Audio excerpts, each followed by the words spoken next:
Bonjour à tous, Franck Muller, nous sommes mardi 4 février. Bon, je fais suite un peu à la précédente vidéo concernant l'affaire Mila, deux, trois petites injures. Alors, ça me fait doucement rigoler parce que des gens qui sont à court d'arguments, qui veulent nous imposer une loi qu'on va qualifier de charia, où on ne peut pas dire du mal de l'islam. Alors, moi qui de temps en temps, par curiosité, regarde des vidéos faites par des imams, parce que je m'instruis, la dernière que j'ai vue, ce monsieur, ce gentil imam, qui paraît tout très apaisant, nous dit: le musulman n'insulte pas, le musulman ne menace pas, n'harcèle pas, nous dit ce gentil imam. Mais, pardon, mais quand on voit le déferlement de haine et les milliers de messages qu'a reçus cette jeune fille, où sont les bons musulmans alors? Parce que là, ce sont deux gens qui justement nous démontrent une certaine intolérance et qui au contraire font quelque part, par leur attitude négative, se desservent et font la preuve d'une religion extrémiste, quoi. Et alors c'est très bizarre parce qu'en fin de compte, je vous mettrai le lien, j'ai vu une vidéo faite par quelqu'un qui est de culture musulmane et qui nous dit qu'en fin de compte, on a une pakistanisation de l'islam de France. C'est-à-dire que le Maghreb, si vous voulez, pas, comment dire, s'éloigne un petit peu de la religion. C'est-à-dire que l'emprise de la religion musulmane dans la vie publique en Algérie, au Maroc, est un petit peu moins présente. Ça n'empêche pas aux gens éventuellement de pratiquer dans leur intimité. Mais si vous voulez, il n'y a quand même pas tant de gens qui sont voilés, de femmes voilées à Alger ou à Rabat, hein, dans les grandes villes. Et au contraire, ils sont étonnés, au bled, ils sont étonnés, c'est le cas de le dire, qu'en France, les gens deviennent presque intégristes et on est à des dénonciations et des chasses aux sorcières. Et pour l'exemple de cette jeune fille, mais voilà, c'est très très étonnant. Et donc c'est comme au Pakistan, la petite, la Asia Bibi, qui évidemment était chrétienne dans un pays musulman, donc elle était dans une sous-caste, elle avait osé boire un gobelet d'eau parce qu'il faisait très chaud, et quelque part, elle était impure, hein, parce qu'elle est chrétienne, elle est impure évidemment, et donc on avait voulu la tuer, et ça a duré une dizaine d'années, elle a été condamnée à mort pour avoir osé boire un verre d'eau, n'est-ce pas?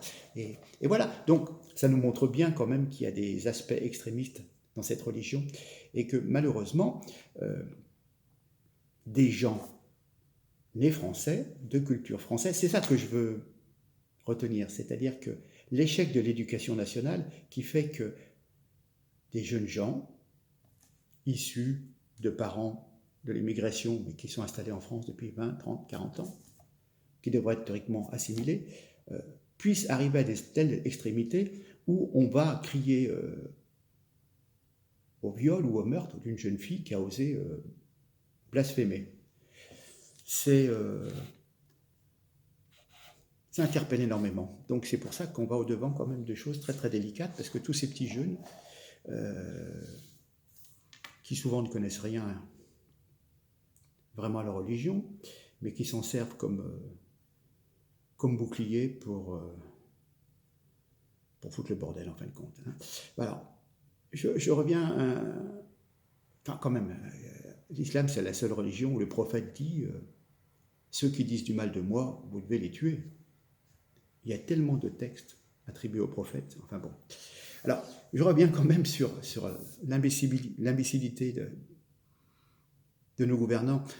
On ne peut pas dire que les commémorations de l'attentat de Charlie Hebdo auront servi à quoi que ce soit. Donc, nous faire tout un cinéma.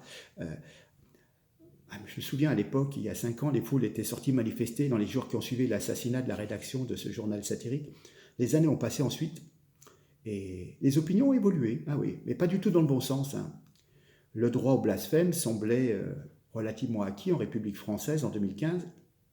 Et maintenant, 5 ans plus tard, il n'en va pas du tout le même. Hein. Alors, tout a été dit pour l'affaire Mila, cette adolescente qui, lors d'une vidéo en direct, enquiquinée par des ados un peu lourdeaux issus d'immigration, elle les a envoyés bouler. Et bon, elle a fait allusion évidemment à leurs origines ethniques et à leur religion, hein, qui n'est que de paix et d'amour, mais qui voulait, comment dire, avoir des relations sexuelles avec cette jeune fille. Hein. Ça ne les gênait pas qu'elle soit impure parce que chrétienne, peut-être lesbienne, mais bon, à la rigueur, voilà. Et après, pour la critiquer, là, il n'y a pas de problème. Mais pour se tirer un coup, là, tout est bon. Alors, clairement, donc, elle les a renvoyés un petit peu à leurs origines ethniques et religieuses. Et du coup, insulte, menace de mort à son encontre, et du coup, déscolarisation. Donc, en fin de compte, vous constatez toute une dérive. Hein. Moi, je souligne quand même l'incroyable lenteur et la mollesse consternante de l'absence de soutien, même de tout ce que le pays comprend, pourtant d'associations subventionnées à fonds publics, militantes pour les droits des femmes, que pour les droits des lesbiennes, des LGBT, etc. Ne serait-ce que les associations qui militent également pour la liberté d'expression. Donc, il y a eu cette fièvre, c'est le cas de le dire, avant qu'il y ait la vraie fièvre du coronavirus, mais voilà, il y a eu cette fièvre autour de Mila, et les communiqués de presse des associations les plus concernées ne sont vraiment pas bousculés. Alors, généralement, dès qu'il y a le moindre dérapage, qu'on pourrait dire légèrement homophobe, généralement, il y a toute la montée immédiate de toute l'arrière-garde médiatique, de tous les journalistes, de tous les journaux engagés, en passant par des blogs, pour défendre la personne homosexuelle qui a été mise en cause pour X raisons. Et là, après plusieurs jours d'insultes homophobes, de menaces de viol, de mort, on a eu droit à quelques de petits tweets, de petites associations qui ont quand même dit c'est pas possible, c'est pas bien, c'est pas correct. Mais même si, enfin bon, ils ont bien dénoncé quand même qu'il fallait pas dire ça, c'était pas bien, voilà. Bon. Enfin bon, quant au gouvernement, il est resté en fin de compte sagement muet, laissant bien sûr toute l'affaire se développer sans piper le moindre mot. C'est ce qu'on appelle gouverner, jusqu'au 24 janvier. Et une semaine après les faits, Madame Schiappa est venue soutenir, malgré tout, Mila. Et puis, bien sûr, évidemment, elle a voulu dire... elle a soutenu, mais elle a parlé de l'odieuse récupération politique de l'affaire par l'extrême droite. Et voilà, donc en fin de compte, ce n'est pas un soutien sincère du gouvernement, mais simplement, ils se sont fait prendre en défaut, voyant que des souverainistes, des patriotes, prenaient un petit peu l'affaire à cœur et ne voulaient pas qu'une enfant de France soit menacée de viol et de menaces de mort pour simplement avoir proféré, on va dire, une insulte envers une religion. Enfin, fin de compte, c'est le règne du oui mais, quoi, quelque part. Tout ce que la France compte d'influence semble d'accord pour user d'une grosse louche du relativisme qui met sur le même plan les menaces de viol, de mort, de torture, et puis l'expression d'opinion parfaitement légale et autorisée d'une adolescente de 16 ans. Bon, voilà. Enfin, quand on nous parle de vivre ensemble et qu'on se retrouve avec toutes ces menaces de mort, tout juste si on vous dit que la gamine ne l'a pas un peu cherché. Bon, c'est vrai qu'elle n'a pas calculé ses mots, mais c'était pas une expression publique, c'était un dialogue à travers la vidéo, à travers Internet, où elle envoyait baldinguer quelques lourdeaux. Bon, tu me fais chier, casse-toi, pauvre con, voilà. Mais c'était de l'interne, vous voyez, c'était de l'intime, c'est dans l'ordre de l'intime. C'était pas une déclaration sur la place publique en disant « ouais, le prophète, patati, patala ». Donc évidemment, quand vous extrayez quelques séquences comme ça, que vous les mettez sur la place publique, les gens disent « ah oui, quand même, c'est pas bien et tout ». Mais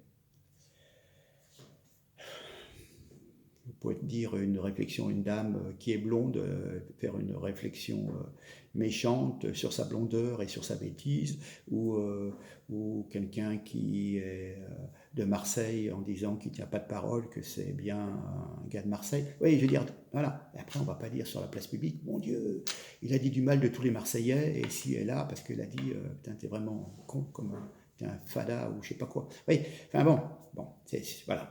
Alors, évidemment, le procureur de la République s'est saisi du dossier, il a ouvert une enquête sur les menaces de mort, et puis bien sûr, il a ouvert une enquête pour incitation à la haine raciale, on en a déjà parlé, car la race islamique devenant apparemment un concept légal en France, il y a une race islamique. Voilà. Hein.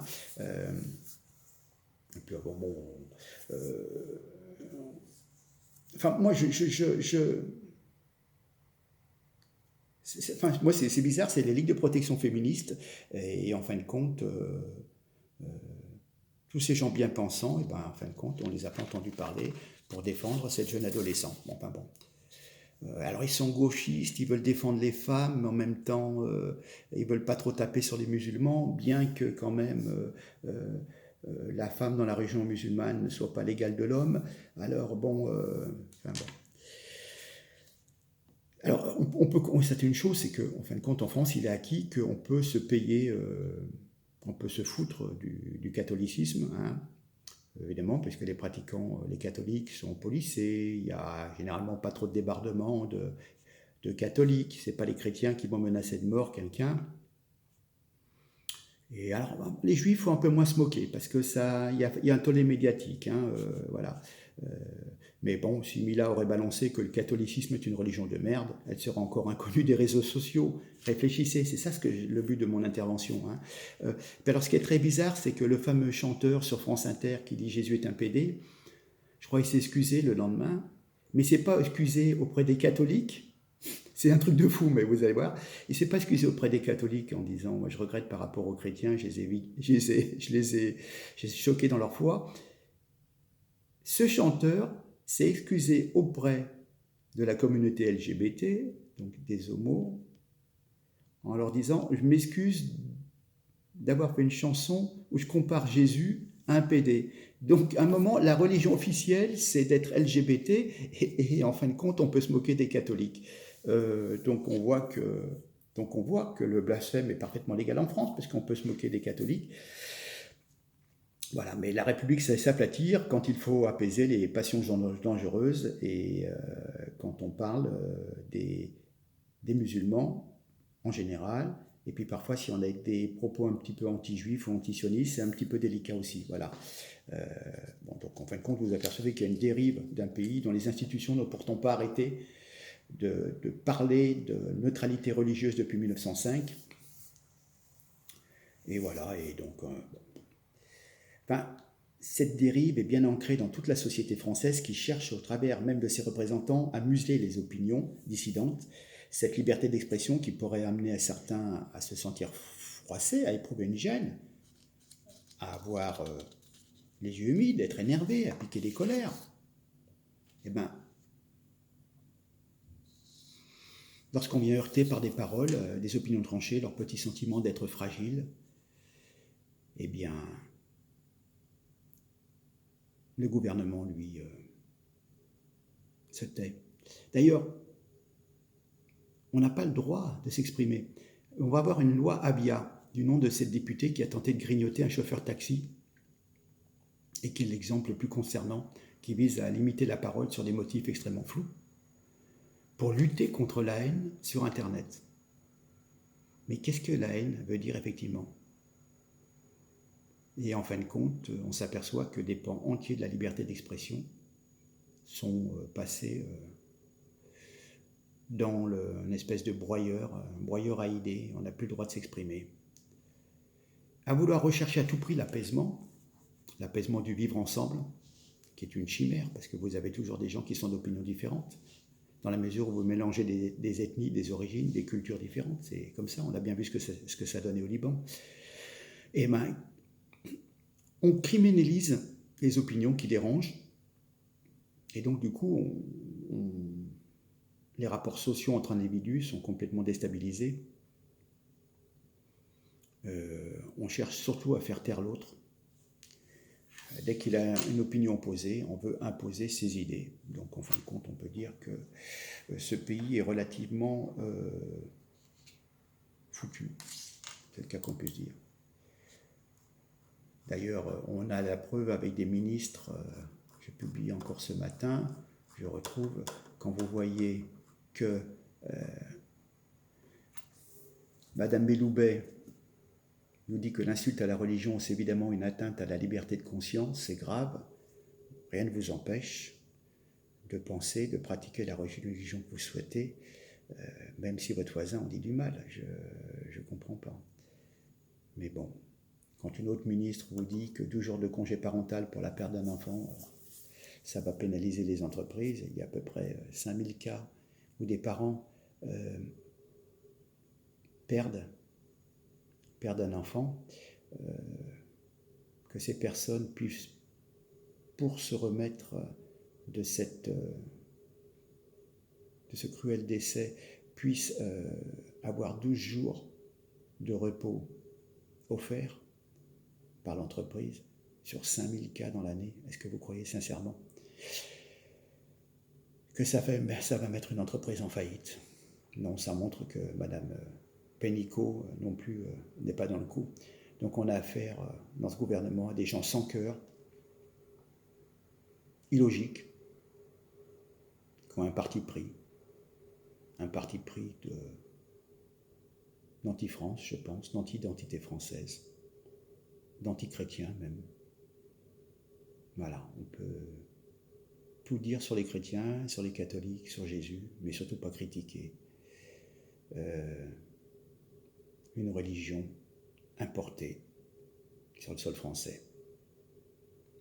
Voilà, petite constatation, je m'excuse d'être revenu sur le cas de Mila, mais bon, c'est quand même un peu spécial, hein, quand on voit l'évolution au bled où les gens, justement, prennent un peu de la hauteur par rapport à la religion, et nous, qui nous voulons être un pays relativement éclairé, hein, éclairé par tous nos philosophes, et bien justement, on rentre de plus en plus dans un intégrisme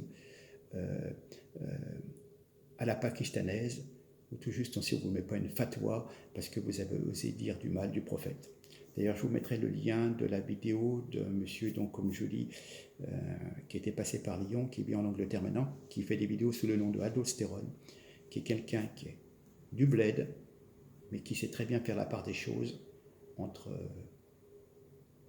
la vie occidentale et ses origines orientales, et son analyse est très très bonne, donc je vous le recommande, surtout sur des sujets comme ça de religion, c'est très très intéressant, et en fin de compte, c'est quelqu'un de bon sens, et j'avoue que c'est assez jouissif parfois de l'entendre parler sur des sujets de société et de religion. Voilà, sur ce, on va continuer. Il y a une campagne électorale, hein. Il faut s'en occuper, hein. Compliqué. Bon, sur ce, je vous souhaite une bonne journée. Peut-être en fin de semaine, on reviendra. Ça marche? Allez, merci, à très bientôt.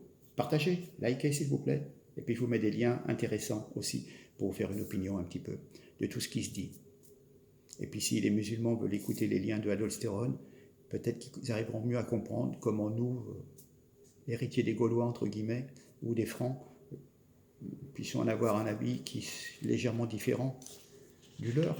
Mais bon, nous on est de souche, si vous voulez, donc on a du mal à admettre des avis un peu différents du nôtre. Voilà, merci, au revoir.